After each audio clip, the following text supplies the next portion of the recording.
Final ক'বলৈ গ'লে second case of the Sitaram এখন অতি নিখুঁতভাৱে নিৰ্মাণ কৰা পুলিচ ইনভেষ্টিগেশ্যন চিনেমা হয়। যদি আপুনি ধীৰ গতিত চলা কিন্তু গভীৰভাৱে ছাছপেন্স আৰু থ্ৰিলাৰ থকা চিনেমা চাই ভাল পায়, তেতিয়াহ'লে এইখন আপোনাৰ কাৰণে বেষ্ট মুভি হ'ব পাৰে। নমস্কাৰ, ফিল্ম ভাল পোৱা ৰাইজখিনি। 2026 চনত মুক্তি পোৱা অন্য এখন কানাডাৰ movie second case of the সীতাৰামৰ কথা ক'বলৈ ওলাইছোঁ। এইখনৰ ছিকুৱেল 2021 চনত ওলাইছিলে, সীতাৰাম কেছ 18।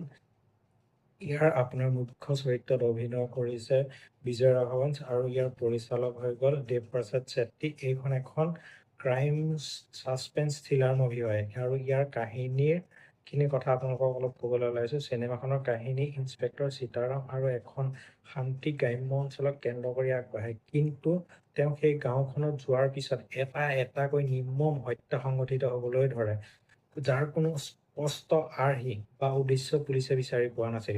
আৰু ফৰেনচিক ৰিপৰ্ট অনুসৰি ই এটা চাইকোপেথ চিৰিয়েল কিলাৰ বুলি সন্দেহ কৰা হয়। আৰু তাত যিকেইটা হত্যা দেখুওৱা হৈছে নহয়, আপোনালোকে চালে সঁচাকৈ ভয় লাগি যাব। তদন্ত লাহে লাহে আগবঢ়াৰ লগে লগে সীতাৰামৰ ব্যক্তিগত জীৱনৰ কিছুমান পুৰণি মানসিক আঘাত আৰু তাৰ হেৰাই যোৱা ভগ্নীৰ সম্পৰ্ক জটিলতা পোহৰলৈ আহিবলৈ ধৰে। আৰু হত্যাৰ সৈতে অতীতত কিবা পুলিচজনৰ জড়িত আছে নেকি, সেই তেনেকে তেওঁক কোনোবাই ফচাবলৈ এই হত্যাবোৰ কৰিছে, এই গোটেইবোৰ আপুনি জানিবলৈ হ'লে এই চিনেমাখন চাব লাগিব। ইয়াৰ কিছুমান ইতিবাচক দিশ আছে। বিজয় ৰাঘৱনছে এটা একদম গহীন গম্ভীৰ পুলিচৰ ৰোলত একদম সুন্দৰভাৱে অভিনয় কৰিছে। ইয়াত কোনো অতিৰিক্ত ডায়লগ, অতিৰিক্ত একশ্যন নোহোৱাকৈ তেওঁ যোনটো চৰিত্ৰ একদম সুন্দৰভাৱে ৰূপায়ণ কৰিছে। ইয়াত কোনো আলগতিয়াল আপোনাৰ ডায়লগ নাই। ইয়াৰ কোনো চিনেমাখনৰ মূল কাহিনী বা ফালৰি কাটি কোনো প্ৰেমৰ সম্পৰ্ক বা আইটেম ছং, এক্সট্ৰা কমেডি চিন নাঢালি একদম পুৰা থ্ৰিলাৰভাৱে বনোৱা হৈছে।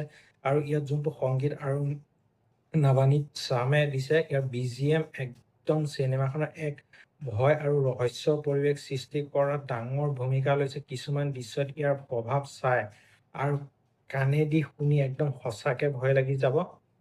আৰু ইয়াৰ পিছত কিছুমান ইয়াৰ বেয়া ভাল নলগা দিশো আছে। এইকেইটা হৈ গ'ল ক্ৰাইম থ্ৰিলাৰ চিনেমা হিচাপে আমি দৰ্শক হিচাপে যিটো উত্তেজনা বিচাৰোঁ, সেইটো প্ৰথম প্ৰায় 30-40 মিনিট মানলৈকে পোৱা নাযায়, তাৰ পিছত পাব।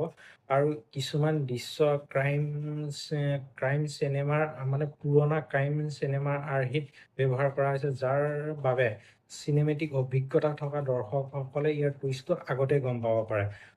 ফাইনেল ক'ব গ'লে second case of the Sitaram এখন অতি নিখুঁতভাৱে নিৰ্মাণ কৰা পুলিচ ইনভেষ্টিগেশ্যন চিনেমা হয়। যদি আপুনি ধীৰ গতিত চলা আৰু গভীৰভাৱে থ্ৰিলাৰ থকা চিনেমা চাই ভাল পায়, তেতিয়াহ'লে এইখন আপোনাৰ কাৰণে এখন বেষ্ট মুভি হ'ব পাৰে। আৰু আপুনি এইখন চালে নে নাই কমেণ্ট কৰি জনাওক।